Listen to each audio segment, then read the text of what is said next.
श्री सच्चिदानंद सद्गुरु साईनाथ महाराज की जय। आरती साई बाबा सौख्यदातार जीवा, चरण रजतणी द्यावा दासा विसावा, भक्ता विसावा। आरती साई बाबा जाळुनियानंग स्वस्वरूपी राहे दंग, मुमुक्ष जनादावी निज डोळा श्रीरंग, डोळा श्रीरंग। आरती साई बाबा जया मनी जैसा भाव, दया तैसा अनुभव, दाविसी दया घना ऐसी तुझी माव, तुझी माव। आरती साई बाबा तुमचे नाम ध्याता, अरे संस्कृती व्यथा, अगाध तव करणी मार्ग दाविसी अनाथा, दाविसी अनाथा। आरती साई बाबा कलियुगी अवतार, सगुण परब्रह्म साचार, अवतीर्ण झालासे स्वामी दत्त दिगंबर, दत्त दिगंबर। आरती साई बाबा आठा दिवसा गुरुवारी, भक्त करी तिवारी, प्रभु पद पाहावया, भव भय निवारी, भय निवारी। आरती साई बाबा माझा निज द्रव्य ठेवा, तव चरण रज सेवा, मागणीची आता तुम्हा देवादिदेवा, देवादिदेवा। आरती साई बाबा इच्छित दिन चातक, निर्मल धोय निज सुख, आजावे माधवाया सांभाळ आपुली भाग, आपुली भाग। आरती साई बाबा सौख्यदातार जीवा, चरण रजतणी द्यावा दासा विसावा, भक्ता विसावा। आरती साई बाबा शिर्डी माझे पंढरपूर, साई बाबा रमावर, बाबा रमावर, साई बाबा रमावर। शुद्ध भक्ती चंद्रभागा, भाव पुंडलिक जागा, पुंडलिक जागा, भाव पुंडलिक जागा। याहो याहो अवघे जन, करा बाबाशी वंदन, साईशी वंदन, करा बाबाशी वंदन। गणू म्हणे बाबा साई, धाव पाव माझे आई, पाव माझे आई, धाव पाव माझे आई। घालीन लोटांगण वंदीन चरण, डोळ्यान पाहिन रूप तुझे, प्रेमी अलंगिन आनंदी पूजिन, भावे वाळीन म्हणे नमा। त्वमेव माता पिता त्वमेव, त्वमेव बंधु सखा त्वमेव, त्वमेव विद्या द्रविणं त्वमेव, त्वमेव सर्वं मम देवदेव। कायेन वाचा मनसेन्द्रियैर्वा बुद्ध्यात्मना वा प्रकृतिस्वभावात् करोमि यद्यत् सकलं परस्मै नारायणायति समर्पयामि। अच्युतं केशवं रामनारायणं कृष्णदामोदरं वासुदेवं हरि श्रीधरं माधवं गोपिकावल्लभं जानकीनायकं रामचन्द्रं भजे। हरे राम राम राम हरे हरे, हरे कृष्ण कृष्ण कृष्ण हरे हरे। श्री गुरुदेवा दत्त अनंता तुला ते कसे रे स्तवावे, अनंता तुला ते कसे रे नमावे। अनंता मुखाचा शिणे शेष गाता, नमस्कार साष्टांग श्री साईनाथा। स्मरावे मनी त्वत्पदा नित्य भावे, पुरावे तरे भक्तीसाठी स्वभावे, तरावे जगातारुणी मा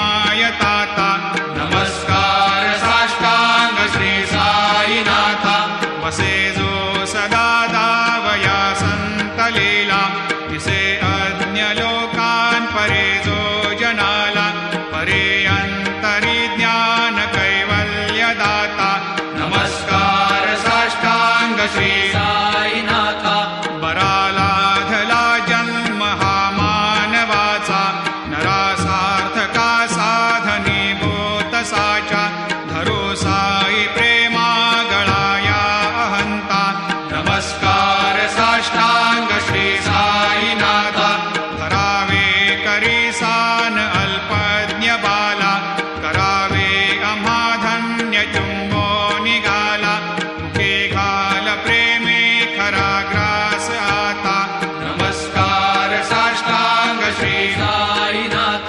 सुरादिकजांच्या पदा वंदिता ते शुकादिकजांते समानत्व देते प्रयागादितीर्थे पदे नम्र होता नमस्कार साष्टांग श्री साईनाथ तुझ्या या पदा पाहता गोपबाले सदा रंगलीचित स्वरूपे मिळाले करे रास क्रीडा सवे कृष्णनाथा नमस्कार साष्टांग श्री साईनाथ तुला मागतो मागणे एक द्यावे करा जोडितो दीन अत्यंत भावे भवे मोहनी राज हातारी आता नमस्कार साष्टांग श्री साईनाथ ऐसा येई बासाय दिगंबरा अक्षय रूप अवतारा सर्व हि व्यापक तो श्रुतिसारा अनुसया त्रिकुमारा बाबा येई बा काशी स्नान जप प्रतिदिवशी कोल्हापूर भिक्षेशी निर्मल नदी तुंगा जलप्राशी निद्रा माहुर देशी ऐसा येई बा झोळी लोंबत सेवा मकरी त्रिशूल डमरोधारी भक्तावरद सदा सुखकारी देशील मुक्तिचारी ऐसा येई बा पायी पादुका जपमाला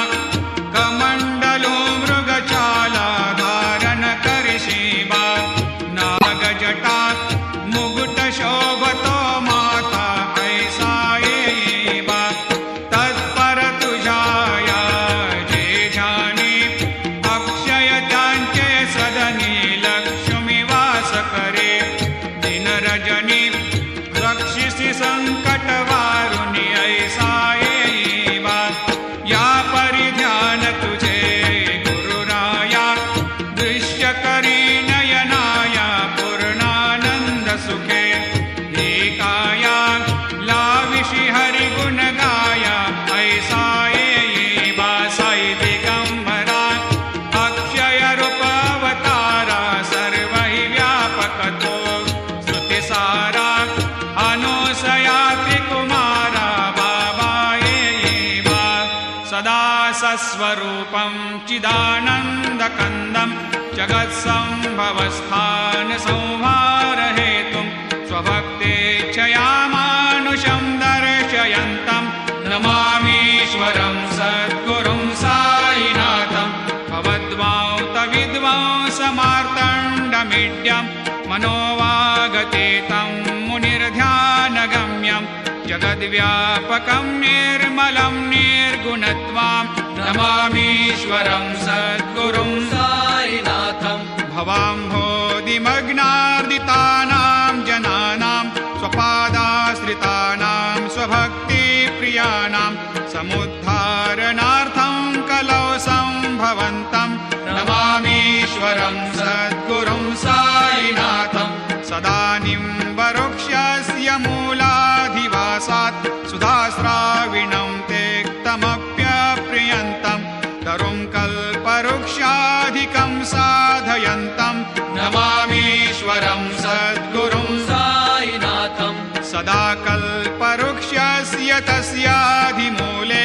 भवद्भावबुद्ध्या सपर्यादिसेवां नृणां कुर्वतां भोक्तिमुक्तिप्रदन्तं नमामीश्वरं सद्गुरुं साईनाथम् अनेकाश्रुतातर्क्यलीलाविलासै समावेशकृतेशान भास्वत्प्रभावम् अहं भावहीनं प्रसन्नात्मभावं नमामीश्वरं सद्गुरुं साईनाथं सतां विश्रमाराममेवाभिरामं सदा सज्जनैः संस्तुतं सन्नमद्भिः जनामोददं भक्तभद्रप्रदन्तं नमामीश्वरं सद्गुरुं साईनाथम् अजन्माद्यमेकं परब्रह्म साक्षात् स्वयं सम्भवं राममेवावतीर्णं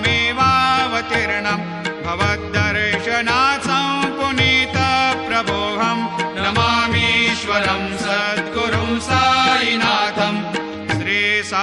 ईश कृपानिधेऽखिल नृणां सर्वार्थसिद्धिप्रदा युष्मत्पादरजप्रभावमतुलं धातापि वक्ता क्षमः सद्भक्त्या शरणं कृताञ्जलिपुट सम्प्रापितोऽस्मि प्रभो श्रीमत्सायि परेश पादकमलान् न्यान्यच्छरण्यं मम सायिरोपधर रागोत्तमं भक्तकामविबुधद्रुमं प्रभुं माययोपहत चित्तशुद्धये चिन्तयाम्यमर्निशं मुदा शरत्सुधांशो प्रतिमं प्रकाशं कृपातपत्रं तव सायिनाथ त्वदीयपादाब्जसमाश्रितानां स्वच्छायया तापमपाकरोतु उपासनादैवत सायिनाथ स्तवैर्मयोपासनिना स्तुतस्त्वं रमेन्मनोन्मे तव पादयुग्मे भृङ्गो यथाब्जे मकरन्दलुब्धः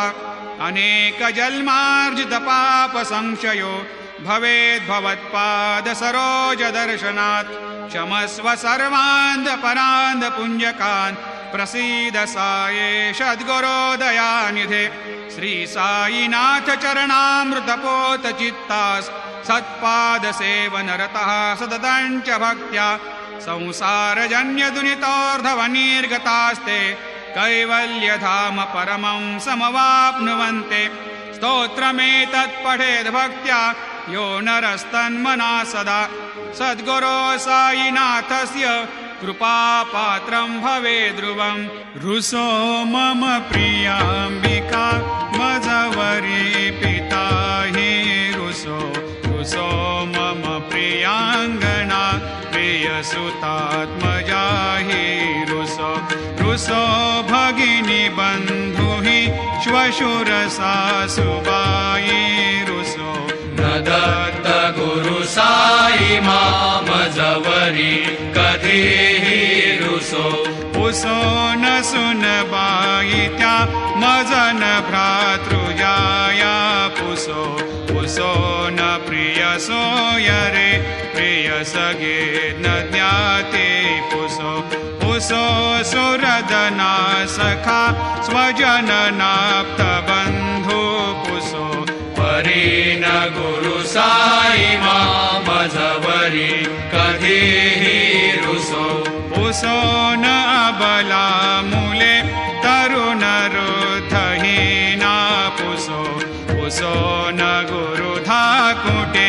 मजन थोरसाने पुसो न च भले बुरे सुजन साधुहीना पुसो परीन गुरु साई मामजवरी कधीहि रुसो चतुरतत्त्वविद् विबुध प्राज्ञ ज्ञानी रुसो हि विदुषी स्त्रिया कुशल पंडिता हि रुसो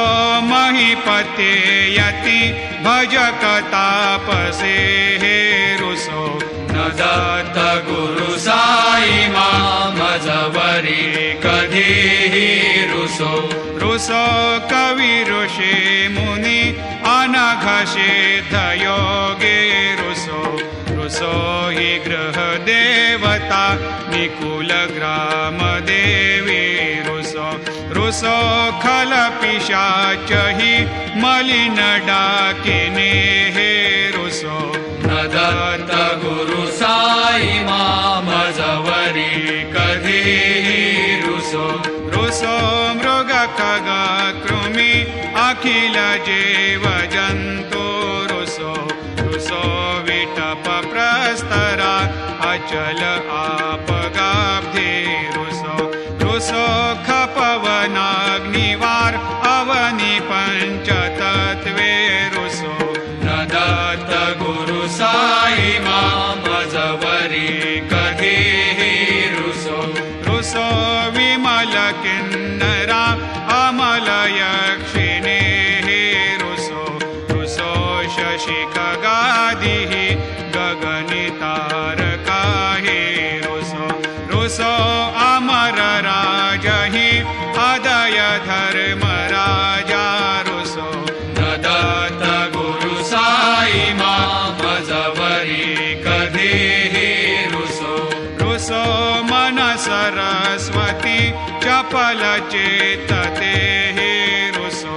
रुसो वपुदिशाखिला कठिन काल तो हे रुसो रुसो सकल विश्व हि मयि तु ब्रह्म गोलं रुसो न दत्त गुरु साई मामजवरी कधीही रुसो विमूढ म्हणुनि हसो मजन मत्सरा हेडसो पदाभिरुचि उल्हसो जनन कर्दमी नापसो न दुर्गधृतीचा धसो अशिव भाव मागे खसो प्रपंची मन हे रुसो दृढ विरक्ती चित्ती ठसो कुणाची घृणा नसो न च स्पृहा कशाचे असो सदैव हृदयी वसो